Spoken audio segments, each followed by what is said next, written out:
प्रिय विद्यार्थियों, आज का टॉपिक है हमारा राज्यपाल की शक्तियाँ व कार्य। इससे पहले हमने राज्यपाल के पद के बारे में पढ़ा था। उसमें उनकी नियुक्ति, उनकी शर्तें, उनकी वेतन व परिलब्धियाँ, उनकी शपथ इत्यादि के बारे में पढ़ा था। आज हम राज्यपाल की शक्तियाँ व कार्यों के बारे में पढ़ेंगे। राज्यपाल की शक्तियों व कार्यों को हम मोटे तौर पर 5 भागों में विभाजित कर सकते हैं। पहला जो है कार्यकारी शक्तियां हैं, दूसरा विधायी, तीसरा वित्तीय शक्तियां, चौथा न्यायिक शक्तियां व पांचवा स्वविवेकी शक्तियां हैं। इस प्रकार से ये 5 मोटे तौर पर इसके भाग हैं जिनके अंतर्गत हम राज्यपाल की शक्तियों का विवरण कर सकते हैं। सर्वप्रथम हम कार्यकारी शक्तियों के बारे में देखेंगे। जैसा कि आप लोगों को ज्ञात है कि भारत में संघीय व्यवस्था को अपनाया गया है और इसमें 2 प्रकार की सरकारें होती है हमारी। एक तो केंद्र की सरकार होती है और दूसरी राज्य की सरकार होती है। जैसा दोहरी सरकार का रूप अपनाया गया है, उसी प्रकार हमारे यहाँ भारत में लोकतंत्रात्मक व्यवस्था में दोहरी कार्यपालिका को भी अपनाया गया है। दोहरी कार्यपालिका के अंतर्गत एक नाम मात्र की कार्यपालिका होती है और एक वास्तविक कार्यपालिका होती है। ये जो दोहरी कार्यपालिका के रूप हैं, ये दोनों स्तरों पर पाए जाते हैं, अर्थात केंद्र स्तर पर भी और राज्य स्तर पर भी। केंद्र स्तर पर नाम मात्र की कार्यपालिका राष्ट्रपति है और वास्तविक कार्यपालिका प्रधानमंत्री व उसकी मंत्रिपरिषद है। ठीक इसी प्रकार राज्यों में भी नाम मात्र की कार्यपालिका राज्यपाल है और वास्तविक कार्यपालिका मुख्यमंत्री और उसकी मंत्रिपरिषद है। लेकिन अनुच्छेद 154 में यह बताया गया है कि राज्य की कार्यपालिका शक्ति राज्यपाल में निहित होगी तथा वह इसका प्रयोग संविधान के अनुसार या अपने अधीनस्थ अधिकारियों द्वारा करेगा।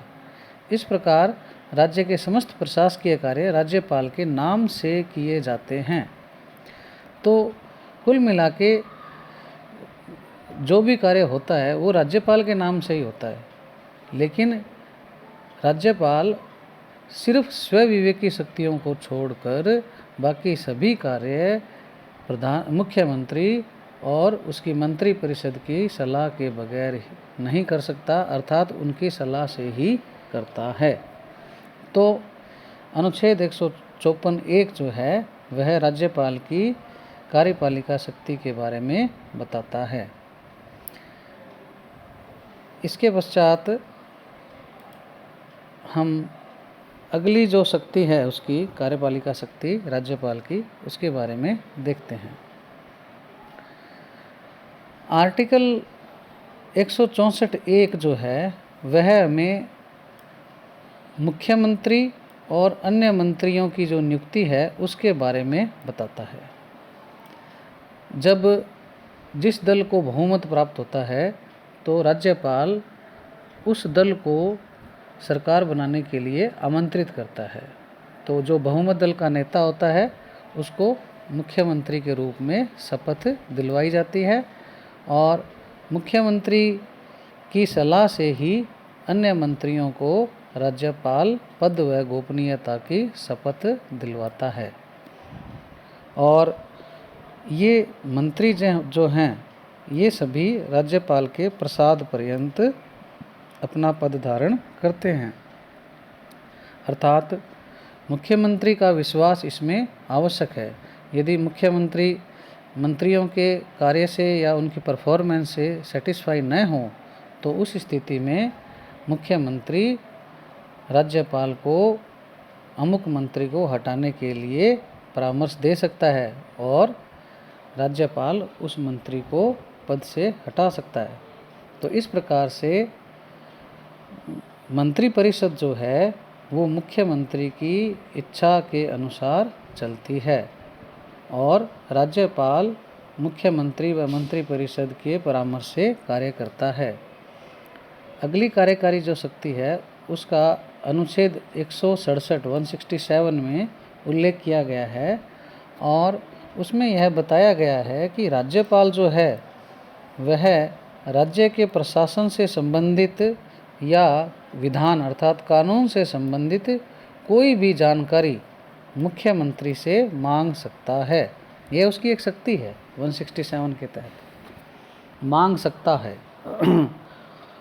और इसके अलावा राज्यपाल किसी मंत्री द्वारा यदि कोई निर्णय लिया है और उसको मंत्रिपरिषद के सम्मुख विचार नहीं किया गया है तो राज्यपाल मुख्यमंत्री को उसे मंत्रिपरिषद के समक्ष रखवाने के लिए कह सकता है। इस प्रकार से 167 के तहत राज्यपाल को यह शक्ति मिली हुई है। अगली शक्ति के बारे में हम देखते हैं। राज्यपाल को जो राज्य के अन्य उच्चाधिकारी हैं उनको नियुक्त करने के संबंध में शक्तियां दी गई है। जैसे राज्य के महाधिवक्ता, राजस्थान लोक सेवा आयोग जो राज्य लोक सेवा आयोग है हमारा, उसके अध्यक्ष व सदस्य, राज्य निर्वाचन आयोग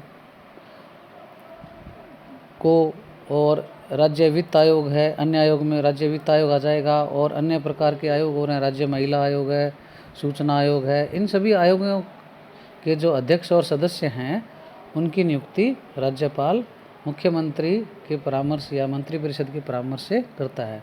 इसके अलावा जो राज्यपाल है राजस्थान के समस्त विश्वविद्यालयों के चांसलर हैं, वो क्या है, चांसलर हैं। और वे राज्यपाल विश्वविद्यालयों के वाइस चांसलर की नियुक्ति करते हैं, उपकुलपतियों की नियुक्ति करते हैं। इसके अलावा हाई कोर्ट के जो न्यायाधीशों की नियुक्ति जब होती है उसमें राष्ट्रपति राज्यपाल से परामर्श लेता है। तो इस प्रकार से राज्यपाल जो है वो मुख्यमंत्री, मंत्रिपरिषद और राज्य के जो अन्य उच्चाधिकारी हैं उनकी नियुक्ति करता है। ये राज्यपाल के नियुक्ति संबंधी अधिकारों में आते हैं। इसके पश्चात राज्यपाल को एक और कार्यकारी शक्ति प्रदान की गई है, वो आर्टिकल 356 के तहत है। आर्टिकल 356 जो है, जब राज्य में संवैधानिक तंत्र विफल हो जाए उस स्थिति में राज्यपाल राष्ट्रपति शासन की सिफारिश केंद्र सरकार को करता है और यदि केंद्र सरकार सहमत हो जाए कि राज्य में संवैधानिक तंत्र विफल हो गया है तो उस स्थिति में राष्ट्रपति शासन लागू हो जाता है और उस वक्त राज्यपाल केंद्र सरकार के प्रतिनिधि के रूप में कार्य करता है। ऐसी स्थिति में मंत्रिपरिषद और मुख्यमंत्री के परामर्श का कोई रोल नहीं रहता और मंत्रिपरिषद व मुख्यमंत्री की जो मंत्रिपरिषद है वो भंग हो जाती है।